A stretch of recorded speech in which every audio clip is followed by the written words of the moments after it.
Hello hi నమస్తే.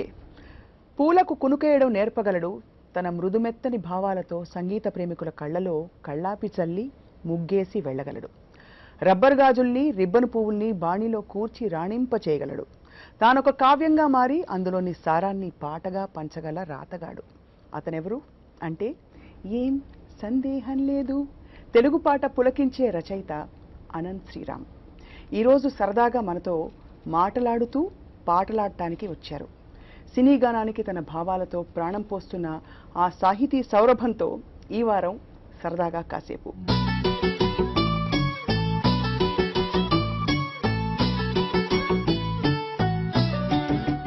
అనంత్ శ్రీరామ్ గారు నమస్తే. నమస్తే. మీ ఉపోద్ఘాతమే మంచి గేయ కవితలా ఉంది, దీనికే ట్యూన్ చేసుకుంటే అద్భుతమైన పాట అవుద్ది కదా. అది మీకు ఎలా పుట్టుకొస్తాయి? మీరు విసిరిన 850 పైన బాణాలలో ఎన్ని పూల బాణాలు, ఎన్ని ప్రేమ బాణాలు, ఎన్ని మిగిలిన బాణాలు? 850 పాటల్లో నిజానికి ప్రేమ బాణాలు 200 ఉంటాయి. కాకపోతే ఆ 200లో 100 ఎక్కువ ప్రజాదరణ పొందడం వల్ల నేను ప్రేమ పాటల రచయితనే అని అనుకునే అవకాశాలు ఉన్నాయి. దాంట్లో పూల బాణాలు ఉన్నాయి, ముళ్ళ బాణాలు ఉన్నాయి, తేనె బాణాలు ఉన్నాయి, ఆఖరికి అపరిపక్వ బాణాలు ఉన్నాయి,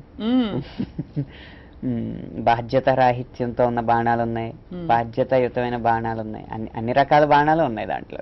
కావడం అది మా అదృష్టం. అఫ్ కోర్స్ మీకు ఎలాగో అదృష్టం. మీ కితాబ్ నా అదృష్టం. 32 ఏళ్లకి మీరు రాసే పాటల్లో అంత భావుకత, అంత డెప్త్ రావడానికి సాధ్యపడిన పరిస్థితులు ఏంటండి? కారణం ఏంటంటే కవిత్వం అనేది సాధారణంగా జీవితాన్ని కొంత అనుభవించిన తర్వాత ఆ జీవితం తాలూకు సారాంశాన్ని ఒక అక్షర రూపం దాల్చాలని అనిపిస్తూ ఉంటుంది అందరికీ. కాబట్టి ఆ మొదలు పెట్టడమే 30కి అలా మొదలు పెడుతూ ఉంటారు చాలామంది. మనకు గొప్ప గొప్ప రచయితలు కూడా ఈ వయసులో 20 ఏళ్లకి మొదలుపెట్టిన వాళ్ళే కానీ చిన్న వయసులో ఎవరు మొదలు పెట్టుంటారు. అందువల్ల పెద్ద అయ్యాక వారు పాటలు రాశారు, మంచి రాణకెక్కారు. నా విషయంలో అదృష్టం ఏంటంటే నా 6వ సంవత్సరంలోనే నేను రచన మొదలుపెట్టాను. కాబట్టి ఆ సాధన 20 ఏళ్లకే 21 ఏళ్లకే ఇంచుమించు ఒక 15 ఏళ్ల సాధన నాకు వచ్చింది. కాబట్టి ఇలా రాయగలుగుతున్నానేమో అనుకుంటున్నాను. మీరు చాలాసార్లు ప్రేమలో పడ్డారేమో అనిపించింది చూసి, మీ ప్రేమ పాటలు చూసి. ఇంచుమించు 11 సార్లు పడ్డాను. 11 సార్లు ఏదో జోక్గా అంటాను, మరి నిజమా? ఏంటంటే నేను ప్రేయస్కి దగ్గరగా లేనేమో కానీ ప్రేమకి ఎప్పుడు దగ్గరగానే ఉన్నాను. అబ్బా, ఎంత బాగా చెప్పారు. చిన్నప్పటి నుంచి ఎందుకో చాలా మంది నన్ను మీడియేటర్గా ఉంచడానికి ఎక్కువ ఇష్టపడతా ఉండేవారు ప్రేమ జంటలు. అలా ఇంచుమించు 11-12 ప్రేమ కథల్ని దగ్గరగా చూశాను. ఒక్కరి ప్రేమలోనే పడుంటే ఆ ఒక్కరి ద్వారా వచ్చే ప్రేమనే అధ్యయనం చేసేవాడినేమో. ఇంతమంది ప్రేమలు అధ్యయనం చేయడంతో ప్రేమ పాటలకు ఎక్కువ సరుకు దొరుకుతుంది. ఇది అపరిమితమైన అనుభవం అన్నమాట. ఇంకెంతమంది ప్రేమను అధ్యయనం చేయడానికని నేను సిద్ధంగా ఉన్నాను. ఇంకా 32 కదా, ఇంకా 70 ఏళ్ళు ఉన్నాయి. కాబట్టి అనంత్ గారు, డెఫినెట్గా అంటే మనం ఇంకా చాలా చాలా విషయాలు మాట్లాడుకోవాలి, కానీ మీ నోట మీరు మంచి పాటగాడు కూడా కాబట్టి మంచి పాట ఒకటి మీకు నచ్చిన మీ బెస్ట్ పాట. నా దగ్గర ఇంత లిస్ట్ ఉంది. మీలాగా శాస్త్రీయ సంగీతంలో తర్ఫీదు పొందిన వ్యక్తి లౌక్యం కోసం ఈ మాట అనడం నాకు నచ్చలేదు. నేను అంత గొప్ప పాటగాడిని ఏం లేదు. మీరు శృతిబద్ధంగా పాడతారు, లయబద్ధంగా పాడతారు, మీకు రాగ జ్ఞానం ఉంది. ఒక రచయితకి, పాటల రచయితకి ఇన్ని ఉండడం నిజంగా అది మీకు కలిసి వచ్చింది. రాయించుకునే వాళ్ళకి కూడా చాలా పెద్ద ఇది కొద్దిగా ఉపయోగపడిందండి. అంటే సంగీత దర్శకుడు ఇచ్చిన ట్యూన్లోనే నేను రాశాను అని చెప్పడానికి నేను పాడగలగడం అనేది ఉపయోగపడింది. ఎందుకంటే మళ్ళీ కాగితం తీసుకెళ్ళి మళ్ళీ మ్యూజిక్ డైరెక్టర్ దగ్గరికి వెళ్ళి సరిపోయిందో లేదో చూసుకుని అప్పుడు పదాలు నచ్చినాయో లేదో చూసుకుని ఈ టైంకి కొంచెం ఆలస్యం జరిగే అవకాశం ఉంది. ఆ ఆలస్యంతో పాటు అనుమానాలు పెరిగే అవకాశం ఉంది. అనుమానాలతో కొన్ని పాటలు జారిపోయే అవకాశం ఉంది. అది లేకుండా ముందే పాడి వినిపించి లెంత్ వరకు అయితే సమస్య లేదు అని చెప్పడానికి ఉపయోగపడింది. సో అలా ఒక పాట అందుకోండి.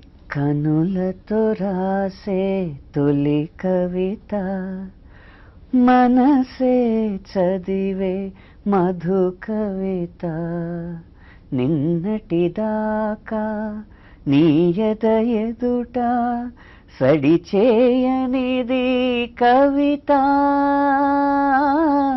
తనుం నోంత తనుం దోం తోం తనుం నోంత తనుం దోం తోం తనుం దోంత తనుం తోం తనా,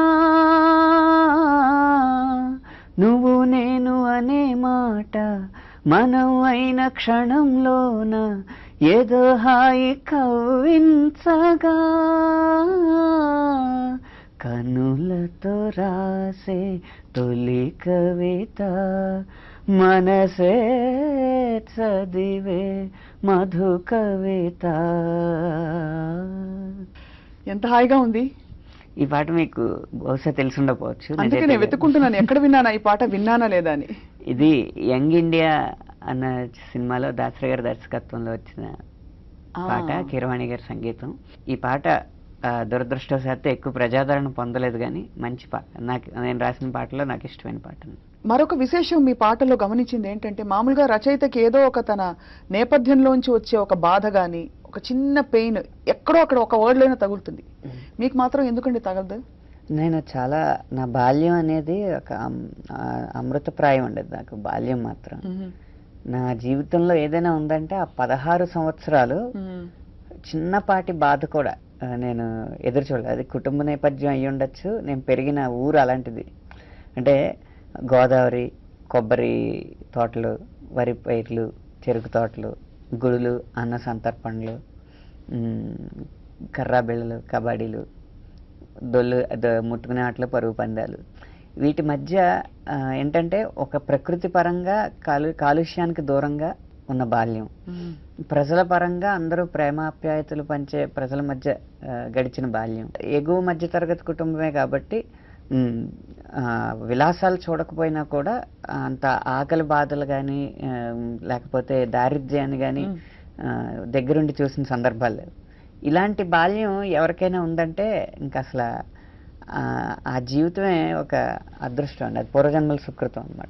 కానీ ఒక్క సందర్భంలో మీరు ఒకరి దగ్గర ఎంతో 40 రూపాయలు 60 రూపాయలు అప్పు చేశారని, ఆ తర్వాత వాళ్ళకి మనీ ఆర్డర్ చేసి తిరిగి వాళ్ళ అడ్రస్ తీసుకుని మరి చాలా శ్రద్ధగా పంపించారని చెప్తుంటారు.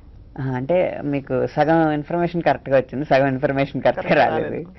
అది దారిద్ర్యం వల్ల అప్పు చేయలేదు. ఏమైందంటే నేను బాపట్ల నుంచి తిరిగి వస్తున్నప్పుడు కొంచెం నేను జాగ్రత్తగా ఉండేవాడిని చిన్నప్పుడు డబ్బుల విషయంలో. ఎంత జాగ్రత్త అంటే మా తాతయ్య గారు సంతలో ఏమన్నా కొనుక్కోని డబ్బులు ఇస్తే ఆ డబ్బులతో డిబ్బీ కొనుక్కుని దాంట్లో డబ్బులు పొదుపు చేసి అంత జాగ్రత్తగా ఉండేవాడిని అనమాట. అలా తిరిగి వస్తున్నప్పుడు మా బాపట్ల నుంచి నరసాపురం వరకు ప్యాసింజర్ పాలకొల్లో దిగాలి. అక్కడ వరకు ప్యాసింజర్కి ఇన్ని రూపాయలు అవుతుంది, అక్కడి నుంచి మా ఊరికి ఆటోకో లేకపోతే బస్సుకి ఇంత అవుతుందని లెక్కేసుకుని కరెక్ట్గా అంతే జేబులో వేసుకుని వెళ్ళాను. కాకపోతే ఎక్కడ చోట రైలు గేట్ పడి ట్రాఫిక్ ఆగిపోవడం వల్ల నేను అనుకున్న టైంకి ట్రైన్ ఎక్కలేకపోయాను. సో 2 ట్రైన్లు మారాల్సి వచ్చింది అనమాట. అప్పుడు టికెట్ రేట్ ఎక్కువైంది. భీమవరం వచ్చేటప్పటికే ఆ టికెట్ రేట్ సరిపోయింది, ఆ భీమవరం నుంచి బస్సుకి వెళ్ళడానికి లేదు. అప్పుడు నాతో పాటు ప్రయాణించి కబుర్లు చెప్పిన అతనికి నా గోడు వెళ్ళగెత్తుకుంటే అతను 40 రూపాయలు ఇచ్చాడు. అతని అడ్రస్ రాసుకున్న తర్వాత ఇంటికి వచ్చాక ఆ పుస్తకం మిస్ అయింది. ఇప్పటికి కూడా ఆయనకి ఆ డబ్బులు పంపలేదు. మామూలుగా ప్రతి రచయితకి రైటర్స్ బ్లాక్ అని ఏవో బ్లాక్లు అంటూ ఉంటారు. సహజంగానే ఒక పాట రాయడం చాలా కష్టం అని మీరు కూడా 2-3 సందర్భాల్లో మనం విడిగా మాట్లాడినప్పుడు చెప్పారు. ఎంత కష్టం అండి పాట రాయడం, చెప్పరా ఒకసారి ప్లీజ్? పాట రాయడం బ్రేక్ లేని బండిని నడిపినంత కష్టం. స్టీరింగ్ మీద పూర్తిగా పట్టుంటే బయట నుంచి చూసే వాళ్ళకి ఎలా అనిపిస్తుందంటే అందరినీ తప్పించుకుంటా తన ఏ స్పీడ్లో అయితే ఆ బండిని స్టీరింగ్ ద్వారానే కంట్రోల్ చేయగలడు అనుకున్నాడో ఆ స్పీడ్లో వెళ్తే అందరినీ తప్పించుకుంటూ వెళ్తున్నట్టు అనిపిస్తుంది. అంటే అది ఒక సాఫీ ప్రయాణంలా కనిపిస్తుంది బయట నుంచి చూడడానికి, కానీ బ్రేక్ ఉండదు. ఆ ట్యూన్ని, సన్నివేశాన్ని, దర్శక నిర్మాతల కోరికల్ని అన్నిటినీ దృష్టిలో పెట్టుకుని మన స్టాండర్డ్ తగ్గకుండా పాటను రాయగలగడం అనేది కష్టం. ఈ వీటిల్లో ఎవరో ఒక్కళ్ళనే సాటిస్ఫై చేద్దాం అన్న విషయం పెట్టుకుంటే పాట రాయడం కన్నా సులువు ఇంకోటి ఉండదు. ఆ సాటిస్ఫై చేసే పనిలో మన పరిణతిని, మన స్టాండర్డ్స్ని తగ్గించేసుకుంటాం కాబట్టి అప్పుడు పాట రాయడం ఈజీ. మనల్ని మనం సంతృప్తి పరుచుకుంటూ వాళ్ళని సంతృప్తి పరచడం అంటే కష్టమైన, చాలా కష్టమైన పని. మీరు చాలా చోట్ల సింగిల్ కార్డ్ రాశారు. ఈ రోజుల్లో సింగిల్ కార్డ్ అంటే అది పెద్ద ఘన విజయం అని చెప్పాలి. అవునా, ఒప్పుకుంటారా? కష్టమేనండి. కష్టం ఈ కదా. మధ్య నేను కూడా రాయలేదు సింగిల్ కార్డులు, చాలా రాశాను కానీ. ఇదివరకు చాలా రాశారు కదా, కానీ అవును. చాలా. ఎందుకంటే మీరు వికీపీడియా కావచ్చు, గూగుల్ సెర్చ్ ఎక్కడ సెర్చ్ చేసినా కంప్లీట్ గా మీదే కనిపిస్తుంది కొన్ని కొన్ని సినిమాలకి. అలాగా ఏం మాయ చేసావి చాలా చాలా అందరికీ ఇష్టమైన పాటలు. కోర్స్ రెహమాన్ గారి సంగీతం కావచ్చు. అందులో తరిమే వరమ, అవునండి. ఆ పాట నేపథ్యం చెప్తారా? రెహమాన్ గారితో ఇంటరాక్ట్ అవుతున్నప్పటికీ మిగిలిన వాళ్ళతో, సంగీత దర్శకులతో ఇంటరాక్ట్ అవ్వడానికి ఏమన్నా తేడా గమనించారా మీరు? రెహమాన్ గారితో ఇంటరాక్ట్ అవ్వడం ఏంటంటే, ఆయనతో 15 నిమిషాలు కనుక ఇంటరాక్ట్ అయితే 14 నిమిషాల 60 సెకండ్లు ప్రొడక్టివ్గా ఉంటుంది. ఓహో.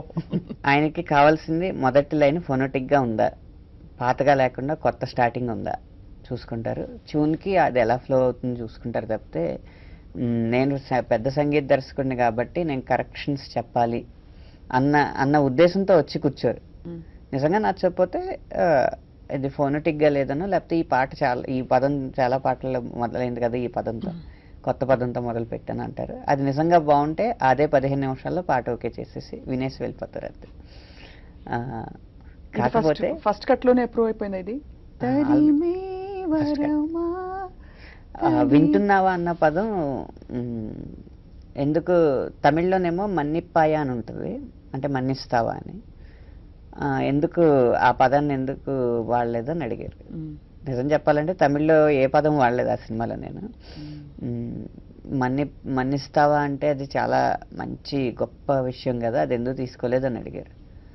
నా బలమైన నమ్మకం ఏంటంటే సారీ, ప్లీజ్, థ్యాంక్స్ లాంటివి ఉన్నాయంటే అది స్వచ్ఛమైన ప్రేమ కాదు, కొంత బిజినెస్ ఉంటుంది దాంట్లో. అందుకని నేను అలాంటి ప్రేమ పాటల్లో వాడదలుచుకోలేదు.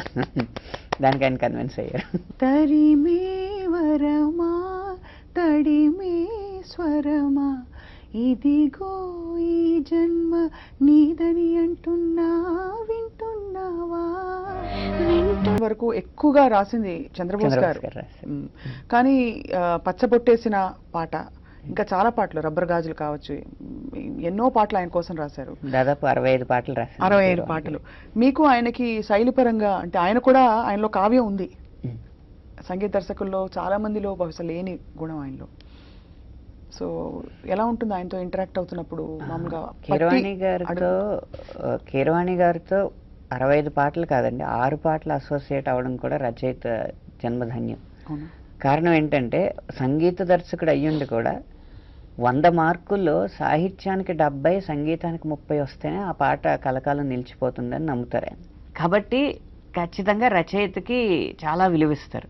ఆయన ఒక ట్యూన్ అన్నా, ఒక అద్భుతమైన లైన్ రావడం కోసం 2 పదాలు ఎక్కువ అవ్వడం తక్కువ అవడం జరిగిందంటే ట్యూన్ని కాస్త మార్చడం, లేకపోతే ఏదైనా మంచి ఆలోచన వచ్చింది, ఈ పాటని ఇలా మొదలు పెడితే బాగుంటుందని లైన్లు ఇస్తే రాసింది అయితే పాట నేను ట్యూన్ చేసేస్తానండి. లేదా ఒక పల్లవ మాత్రమే ఇచ్చి చరణం మీరు రాసి తెచ్చండి, నేను తర్వాత ట్యూన్ చేస్తాను. రచయితకి అన్ని కోణాల్లోనూ స్వేచ్ఛనిచ్చే సంగీత దర్శకుడు అనమాట. అలాంటి సంగీత దర్శకుల దగ్గర రాయడం మాత్రం రచయిత పూర్వజన్మ.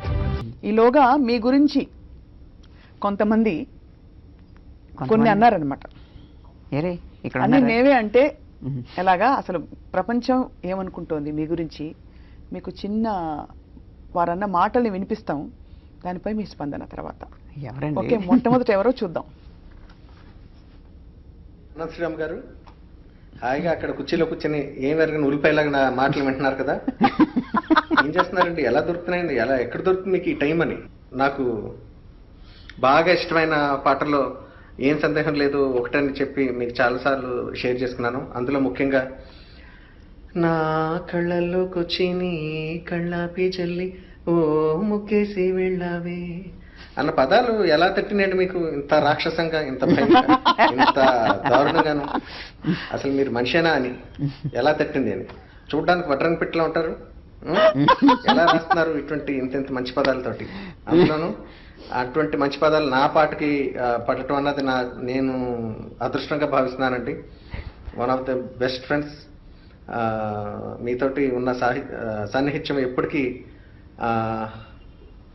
మ్యూజిక్ డైరెక్షన్ ఫీల్డ్లో ఉన్నా లేకపోయినా సరే కొనసాగాలని మనస్ఫూర్తిగా కోరుకుంటున్నానండి. All the best. మొదటి స్పందన కళ్యాణి మాలిక్ గారి ద్వారా విన్నారు, నాకు చాలా సంతోషంగా ఉందండి. ఎందువల్ల? ఎందుకంటే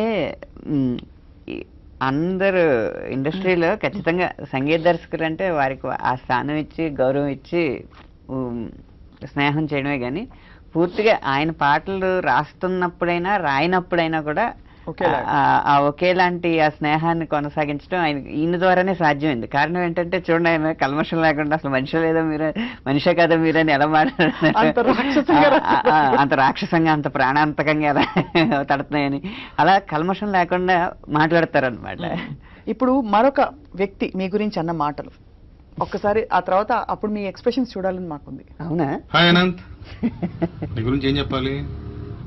మంచి హృదయం ఉన్నటువంటి విషయం ఉన్నటువంటి పాటలు కేర్ ఆఫ్ అడ్రస్ అని చెప్పాలా, సంస్కారం అని చెప్పాలా, నిగర్వం అని చెప్పాలా, మితభాషం అని చెప్పాలా, చిన్నతనంలోనే సరస్వతి కటాక్షం పుష్కలంగా పొందినవాడు అని చెప్పాలా, మన ఇద్దరు అనుబంధం ఇలాగే బ్రహ్మాండంగా కొనసాగాలి. అలాగే నీ పాటల ప్రయాణం కూడా మంచి మంచి పాటలు రాసుకుంటూ, విషయం ఉన్నటువంటి పాటలు రాసుకుంటూ పరిపూర్ణంగా జీవితాన్ని పండించుకుంటూ కొనసాగాలని, అలా కొనసాగేందుకు భగవంతుడు అనుకూలించాలని ప్రార్థిస్తూ I wish you all the very best.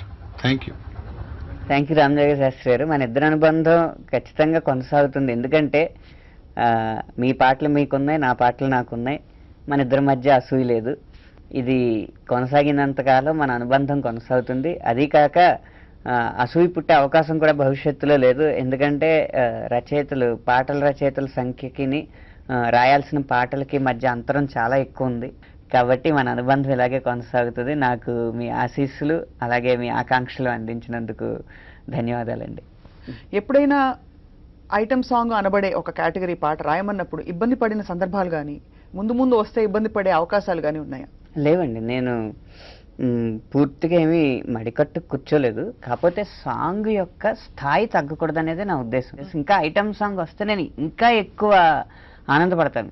కారణం ఏంటంటే ఐటమ్ సాంగ్ ద్వారా యువతని పాడు చేయడం చాలా సులువు. కానీ నేను గనక ఐటమ్ సాంగ్ తీసుకుంటే ఆ సమతుల్యత మెయింటైన్ చేస్తాను అనేది నా నమ్మకం. కాబట్టి కొత్త ప్రమాణాలు రావచ్చు, కొత్త ప్రమాణాలు వస్తాయి. అందుకని మీరు తోబ పాట తీసుకుంటే ఐటమ్ సాంగే మీకు ఆ పాట మూడు ముక్కల్లో దాని సారాంశం చెప్తాను. ఏంటది? అమ్మాయితో డ్యాన్స్ చేయడం తప్పు కాదు. ఎందుకంటే ఊరసి రంభతో అక్కడ స్వర్గంలో అలాగే చేస్తున్నారు. ఊరసి రంభ డ్యాన్స్ చేస్తున్నారు, వాళ్ళకో రూలు మనకో రూలు ఉండడం తప్పు కాదు. తాగడం తప్పు కాదు. ఎందుకంటే ఇంద్రుడు వాళ్ళే 24 గంటలు సురాపానం చేస్తున్నారు. పోని ప్యాక్ ఆడడం జూదం తప్పు కాదు. ధర్మరాజు లాంటివాడే ఆడాడు, ధర్మరాజే జూదం ఆడాడు, నువ్వు ఆడితే తప్పేంటి? తప్పు కాదు. అవి ఏం తప్పు కాదు. కానీ వాటికంటూ ఒక స్థానం, ఒక ప్రైవసీ ఉండాల్సిన ప్లేసుల్లో దూరంగా ఆడాలి. ఇలాంటి చదువు చెప్పే దేవాలయంలో కాదు. కాబట్టి అలాంటి చోట ఆడారు కాబట్టి తప్పు, మీకు తుక్కు రేగొట్టడం అనేది జరుగుతుంది అని చెప్పి ఆ పాట సారాంశం. వ్యక్తి, ఒక ప్రముఖ వ్యక్తి మీ గురించి అన్న మాటలు. హాయ్ అనంత్ గారు, హౌ యూ డూయింగ్ సార్? బాగున్నారా? మీ లేటెస్ట్గా మీది విన్నర్లో ఒక పాట రిలీజ్ అయింది. ఓ సితారా సితారా సితారా ఓ సితారా నిన్న మొన్న నేను ఆవారా. చాలా బాగుంది సార్.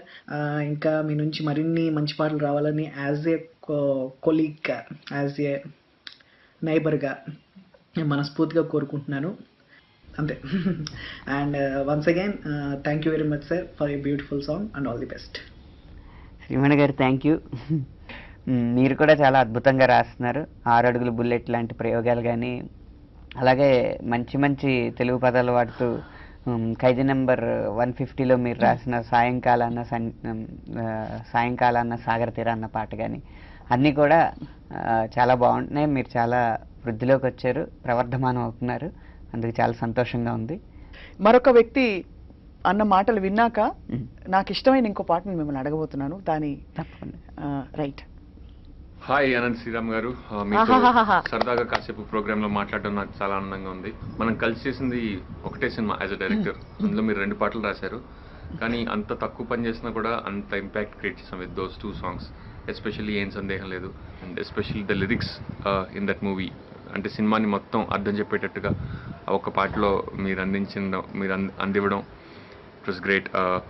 మనం ఇన్ని మరిన్ని ఏం సందేహం లాంటి పాటలు మళ్ళీ క్రియేట్ చేయాలని కోరుకుంటున్నానండి. And looking forward to working with you again. Thank you so much. Srinivas గారు, నిజానికి 2013లో నాకు పెద్ద సినిమాలు ఏమీ రాలేదండి. రాలేదు ఇన్ ద సెన్స్, నేను అప్పుడు విడుదల అవ్వలేదు, రాసేనేమో కానీ. కాకపోతే అప్పుడు కాస్త కెరీర్లో ఒక మందగమనం అన్న భావం నాకు కలిగింది. ఆ సమయంలో ఏం సందేహం లేదు పాట విడుదలై, ఒక పెద్ద సినిమాలో పాట విడుదలైతే ఎంత స్పందన రచయితకు వస్తుందో, ఆ తర్వాత ఎన్ని అవకాశాలు ఒకదాని తర్వాత ఒకటి అల్లుకుంటాయో, అలా ఆ ఏం సందేహం లేదు పాట తర్వాత నాకు జరిగింది. కెరీరు మళ్ళీ మందగమనం నుంచి మళ్ళీ పురోగమనంలోకి కెరీరు నడిచిందండి. అది నేను ఇప్పటివరకు చాలా సందర్భాల్లో ఇంత షేర్ చేసుకుందాం అనుకుని షేర్ చేసుకోలేదు. ఈ సందర్భంగా మీరే మీ అంత మనిషే వచ్చి నాకు ఆ శుభాకాంక్షలు తెలియజేశారు కాబట్టి చెప్పకి. మా దురదృష్టం ఈ కార్యక్రమానికి నిడివి ఉంది కాబట్టి డ్యూరేషన్, మరి 1-2 పాటల ప్రస్తావన తప్పకుండా తీసుకురావాలి. తప్పకుండా. తాను నేను మీరు పాడరా. తాను నేను మొయిలు మిన్ను, తాను నేను కలువ కొలను, తాను నేను పైరు చేను, తాను నేను వేరు మాను. కొన్ని మీకు సంబంధించిన ఆటోగ్రాఫ్ స్వీట్ మెమరీస్ చూడబోతున్నాం.